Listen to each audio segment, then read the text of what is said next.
कल मैंने आपको नॉर्मलता के बारे में बताया था, जो सांद्रता का एक प्रमुख मात्रक है, और उसमें बताया था कि नॉर्मलता की परिभाषा बताई थी कि किसी विलयन के 1 लीटर में विलेय के ग्राम तुल्यांकों की संख्या उस विलयन की नॉर्मलता कहलाती है। नॉर्मलता को कैपिटल N से प्रदर्शित करते हैं, और अथवा हम यूं भी कह सकते हैं कि नॉर्मलता बराबर विलेय के ग्राम तुल्यांकों की संख्या बटे विलयन का आयतन लीटर में। अब विलेय के ग्राम तुल्यांकों की संख्या जब निकालनी होती है तो वो निकलती है भार बटे तुल्यांकी भार से। तो भार बटे तुल्यांकी भार बटे विलयन का आयतन लीटर में। अब जब भार बटे तुल्यांकी भार पूरे का बटे आयतन लीटर में हो गया, तो फिर हमने उसको ग्राम प्रति लीटर में सांद्रता बटे विलेय का तुल्यांकी भार में परिवर्तित किया। आगे चलते हैं कि यदि माना स्मॉल w ग्राम विलेय का भार है, b विलयन का आयतन है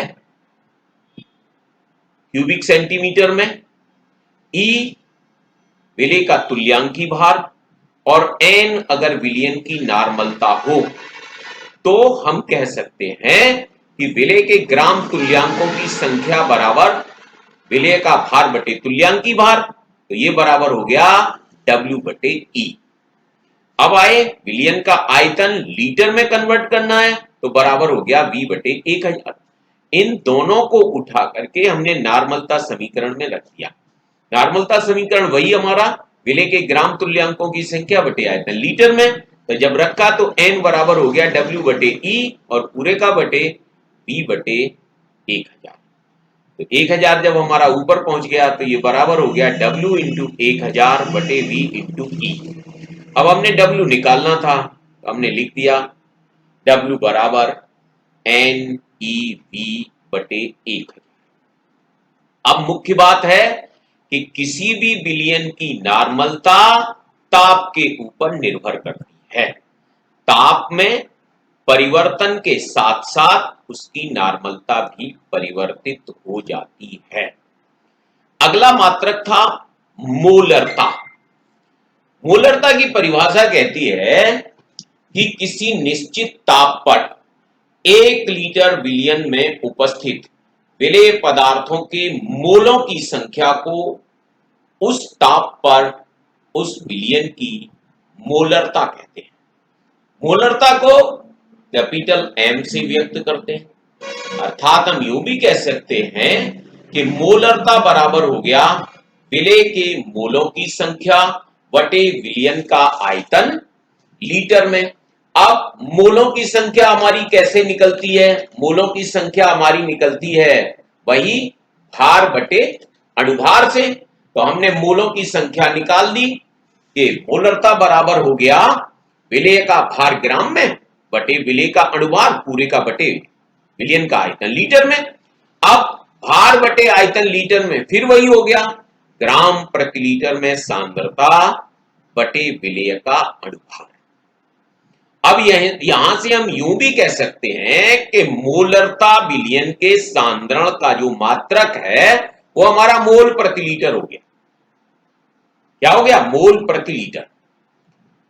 हमने मान लिया कि माना किसी विलेय के स्मॉल n मोल विलयन के कैपिटल V लीटर में उपस्थित हों, तो उस विलयन की मोलरता बराबर स्मॉल n बटे V होगी। इसे दे दिया समीकरण नंबर हमने 1।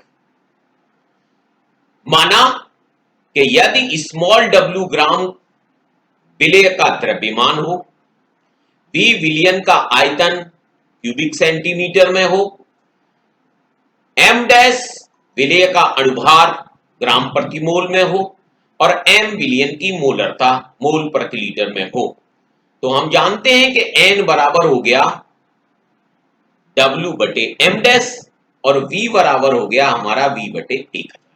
इन दोनों मानों को हमने समीकरण नंबर 1 में रख दिया, तो हमारी मोलरता M बराबर हो गई W बटे M डैश पूरे का बटे V बटे 1000। तो बराबर हमने जब W निकाल लिया तो W बराबर हो गया M into M dash into V बटे 1000।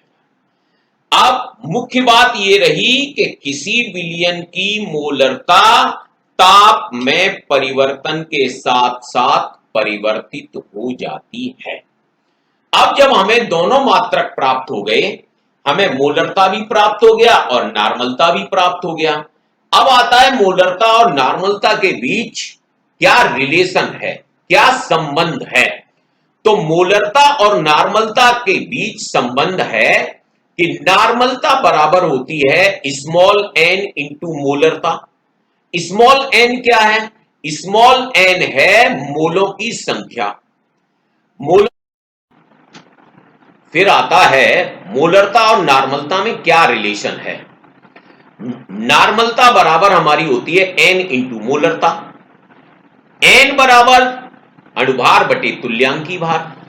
अणुभार बटे तुल्यांकी भार जब निकालेंगे तो अगर एन किसी भी विलेय का अणुभार और तुल्यांकी भार एक है तो उस शर्त पर उसकी नॉर्मलता और मोलरता एक समान होगी, और यदि एन के मान में कुछ परिवर्तन है तो नॉर्मलता बराबर एन इंटू मोलरता।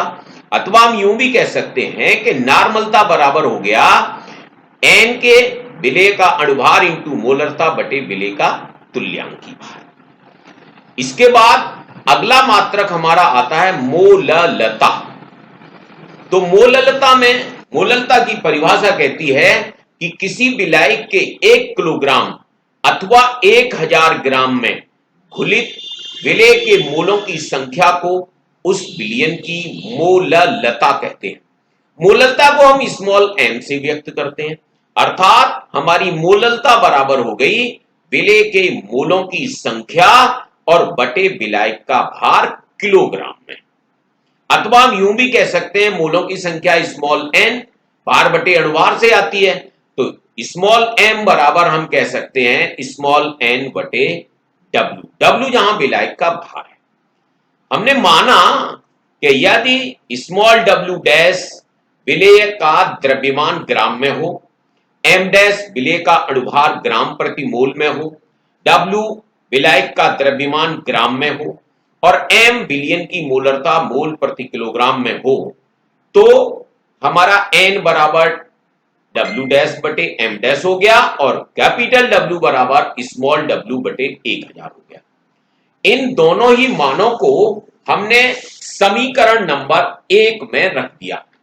समीकरण नंबर 1 में रख देने पर हमारा मोललता m बराबर W डैश बटे m डैश पूरे का बटे W बटे 1000 हो गया। 1000 हमारा ऊपर पहुंच गया तो W डैश इंटू 1000 बटे m डैश इंटू W, और जब हमने W डैश निकाला तो m into m dash into W बटे 1000। यह हमारा मोललता का इक्वेशन हो गया। अब आती है कि किसी भी विलयन की मोललता ताप के ऊपर निर्भर नहीं करती है। मोलरता तो निर्भर करती है लेकिन मोललता ताप के ऊपर निर्भर नहीं करती है। क्यों? कि विलायक का द्रव्यमान ताप परिवर्तन में अप्रभावित रहता है। इसके आगे के मात्रक के बारे में कल फिर चर्चा।